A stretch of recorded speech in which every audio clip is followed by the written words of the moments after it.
Suppose we have two CPUs and want to exchange data between them, meaning that we want to transfer data from the first CPU to the second one and transfer data from the second CPU to the first.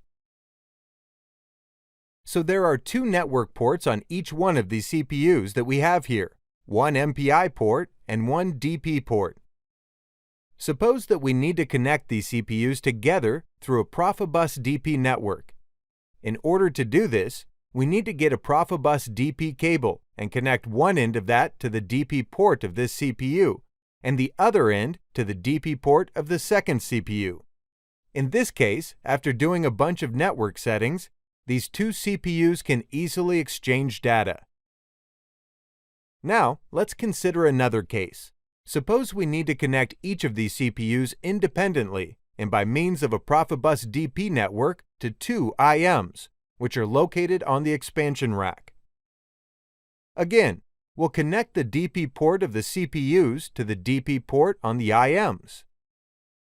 Now, suppose in this case, we want to exchange data between the two CPUs, meaning that we want the CPUs to be connected both to the IMs and also be connected together.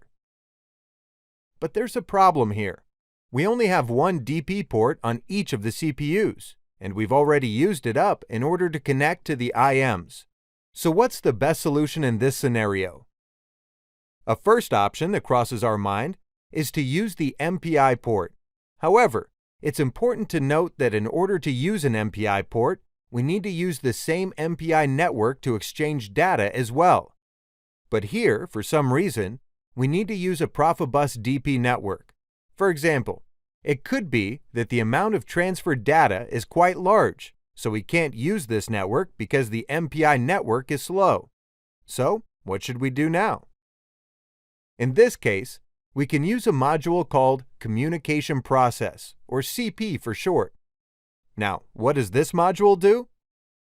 This CP module provides us with a bunch of extra ports on top of the ports we already have on the CPU.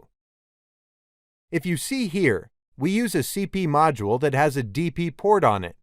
In order to exchange data between the two CPUs, we put a CP module next to the first CPU and another one next to the second CPU. After that, we connect the DP port of these modules together by means of a Profibus DP cable. Then, after some software arrangements, we can transfer data between the two CPUs with these CP modules. So, we've used the CP module after we realized that we needed another DP port on top of the ports that were already on the CPU. Therefore, we use the CP module whenever we need extra ports in addition to the ports that are already on the CPU. We have different types of CP modules on which there could be different kinds of network ports. So first, we need to see what network we want to use the CP module for, and then based on that, we can choose the CP module that has our intended network port on it.